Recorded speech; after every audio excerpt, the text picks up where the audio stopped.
I chose to be gay the same time you chose to be straight. I think I was just tempted by the hate. I wanted to teach myself to be something they refused to educate.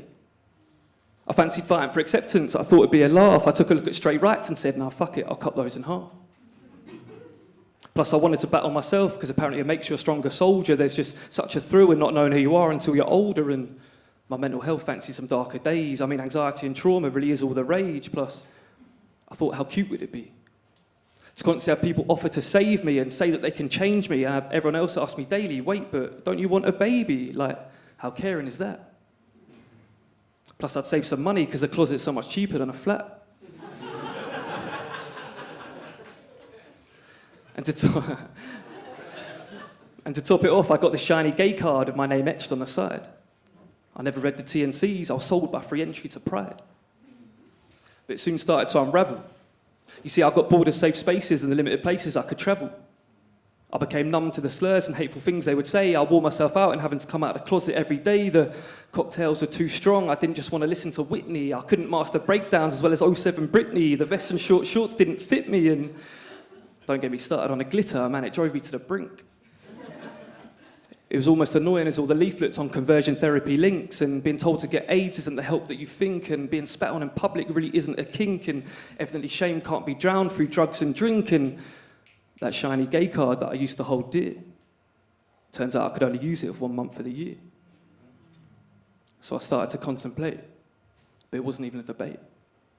I'm going to go back and this time choose straight. I didn't want to wait for this phase to be through. I grabbed my gay card and receipt and I got in the queue. See, deep down I knew they were straight in my blood. It was me through and through. You see, I desperately wanted to call things gay and constantly say no homo. Straight pride marches looked lit and I was clearly getting FOMO. Plus being a danger to women just seems so beautiful. I can...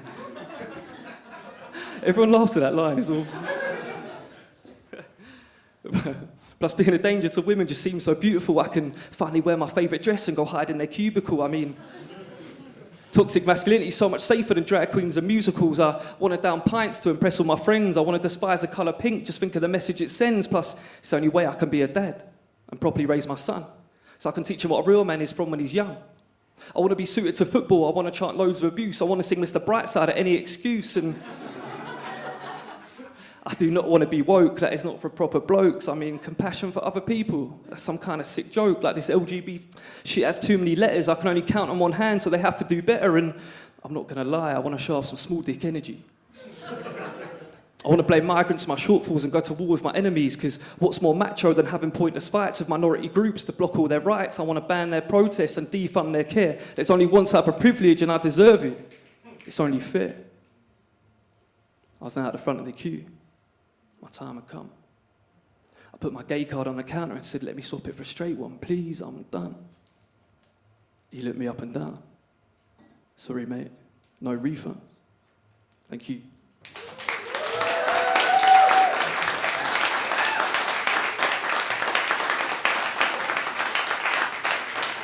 Thank you. Thank you. Right, this next one, this is, I read that thing, I've seen, I don't know, maybe you've read it. It was this stat, or probably a fact maybe, that most men only get the first flowers at a funeral. Have people heard that? Yeah. Which is, that's so sad. I just found that really sad. So I wrote something, yeah, this is my take on that. And it's called Unwatered Flowers.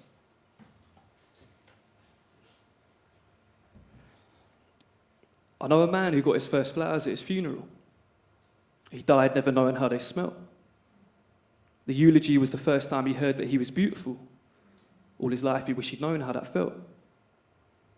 He used to practice his smile before looking in the mirror because he never wanted to see his true self. He never knew how to recognise self-worth, so he spent time watering everything else. As he spread his roots in untended gardens, they didn't know how to ask for help. That taught him the wrong conditions to survive. He had to hide his pain and weather every storm, so he blamed it on the rain the first time that he cried. From then on, every time it rained, he would collect it in a bottle that he carried around. At times, he would look for somewhere to empty it, but would only see concrete on the ground. So instead, he would firmly tighten the lid and then show it off to the crowd. He would get pats on the back as a sign of masculinity, and for that, he finally felt proud. You see, they would applaud the strength in the quiet and the weakness in saying it out loud. But the thing with silence, the emotions, is they eventually make the loudest of sounds. See, that bottle would come to weigh so heavy they could barely lift his coffin off the ground. And as he lay there looking around his funeral, he heard people discussing his life. They were all saying how they never saw it coming, they wished they could go back and make it right. He wondered why even now he was still being a bird and he just wanted to be fully out of sight. You see, flowers that grow in the dark never think they're deserving of light. And as he looked around further with the day slowly turning to night, he turned to look at his father who was sat next to his father, not a single tear in sight. And as they lay his coffin in the ground with his first flowers resting above, he finally felt a sense of appreciation as he heard whispers for the first time that he was loved. And as the soil began to surround him, he felt a sudden release of pain. All the flowers in the garden looked up to the sky, just as it started to rain. Thank you.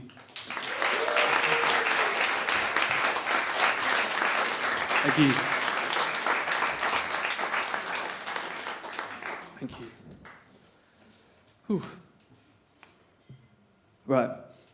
Is this one a bit happier? Maybe. We'll see. Kind of, yeah.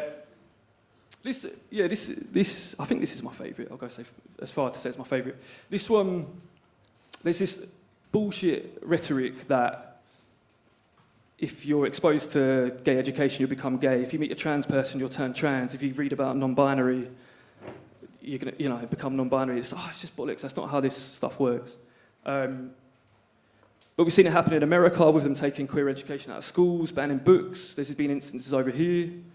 And if I had seen, recognised myself in education growing up, I wouldn't have gone through half the shit I went through. And that's the same with every queer person in this world, whoever you meet and however they identify. So I wrote a piece about that. Do you guys know what the birds and bees are? Yeah, it's not a loaded question, I'll probably... So this is my take on that, and it's called All the Birds and All the Bees.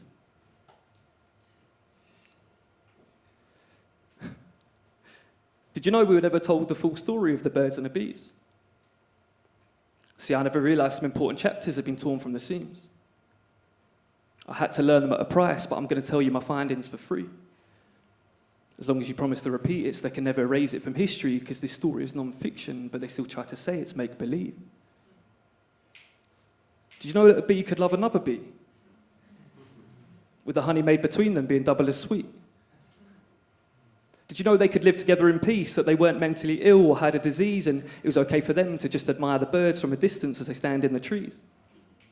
Probably compliment their feathers and put makeup on their beaks. Did you know two birds could also fly together with ease? That they could build just as strong a nest and raise their own seeds? They could form a bond with another bird and travel in threes, or fall in love with more birds and travel in V's. I just don't understand why they would hide beautiful times like these. And did you know some birds and bees don't even have a preference? Some identify solely with their truth and only ask for acceptance. Some can change daily depending on how they feel. Others don't call themselves birds or bees, and you can see how it helps them heal. And did you know some birds could become bees because they knew they were born with the wrong wings? And some bees could become birds because they needed a different voice to truly sing. Oh man, if only we were taught about all of these things, because we all know what happens when you clip a bird's wings. We all know what happens to bees when they have to use their own sting. And did you know? Now this might cause disbelief. You will not turn into everything you learn about and read. See, I'm not being funny. Do you know that a bird that understands bees won't try to make honey? And I'll say this bit with glee. Do you know that a bee that understands birds won't try to make a nest out of sticks in a tree? Just look around at this world. It is so fucking easy to see. It's almost if what you know you truly are is what you're always meant to be. And listen, I'm still glad I heard of the bird and the bee. I just wish I'd known, like many others, that there are ones like me, who would have been happier if they're allowed to do as they please, whose wings would have developed quicker had they been allowed to fly free. And I wish everyone could hear this story in its entirety, so they could turn their fear of misunderstanding into peace, And in turn, they could educate their seeds who could grow up to be the right trees and colonies we so desperately need. To provide a safe home for all of the birds and all of the bees. Thank you.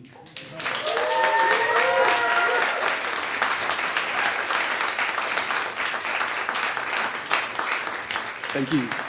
Thank you. Right, last one. So I saw my parents the other day, and they're like, Joe, are you all right? Are you depressed? And I was like, no, I'm good. Why? And they were like, oh, we listen to your music. I was like, shit, okay. I mean, based on what you've heard, they probably got a point. It's all quite deep. But I was there like, no, I'm good because of that. Like, I talk about it, I vent, I write it down, you know, and you know what parents are like, they're, yeah, sure, whatever. So I found myself, like, convincing them, and then I was like, wait, am I all right? Do you know, it was one of those. So I wrote this piece on the back of that, and it's a nice one to finish on because Mind Over Matter is an incredible platform for advocating for mental health and talking about it, and yeah. So it's a very important topic. This one was either going to be called My Parents Think I'm Depressed, Always Ask Twice, or I'm Actually Okay. So I've gone with I'm Actually Okay, just to reassure everyone. And it goes like this. My dad asks if I'm okay. He thinks my lyrics are depressing. I reply, in fact, I'm happier because of what I've been expressing. That I vent and write it down rather than bottle it inside. I bring my emotions to the front to absorb and then subside. Which goes against a lot of men who can't show that they cried. You can tell he understands my point, but he's not sure if I've lied. So I promise him I'm happy as if I need convincing. He moves the subject on, whereas I start overthinking. I want to find my purpose, I just don't have the description. I want to travel the world, but there's talks of a conscription. I'm balancing positive thinking against the regular prescription. I work hard and I play hard and pretend there's no addiction. So I could point out that I'm happy, I could do it without blinking. It's just hard to enjoy a ship when you see that ship is sinking. But I should be grateful for that ship because some don't have a boat. They can't afford to sail, they struggle to stay afloat. So I'll reapply a smile and I'll crack a witty joke. We all paint a perfect picture, but we've lost count of the coat. So my mum asked me again if I'm okay. Probably to check my answer is the same. I can't be too sure when I smile through both pleasure and pain. Someone has it worse, so we feel bad to complain. It's all relative to your situation, so please let me explain. I'm trying to play life's cards without the rules of the game. I'm scared of standing still, yet more terrified of change. I'm told to stay driven, but forced to stay in my lane. I keep burning myself out in trying to keep my flame. Because my mind is always going. My body forces me to rest. I didn't learn to crawl just to walk, just to run off stress. It makes me feel at home, so it's something to address.